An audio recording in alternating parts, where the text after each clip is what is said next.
So I want to talk about some of the predators. You talked before we hit record, you were telling me some predatory behavior that you saw in the market. So please explain. Yeah, I mean, there's a lot of things. Some of the ones that jump out to me, right, is uh, these like really crazy early termination fees. So just for context, right, lenders, not just factors, but like all kinds of lenders, our lender, for example, who we get our capital from, will put early termination fees into the agreement because they incur a lot of expenses upfront in order to get the deal set up.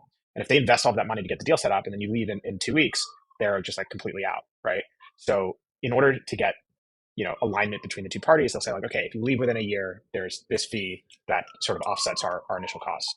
And it ultimately is good for both parties, right? Because it allows them to keep costs low. So as long as you're planning to stick around for a year, they can keep the costs lower.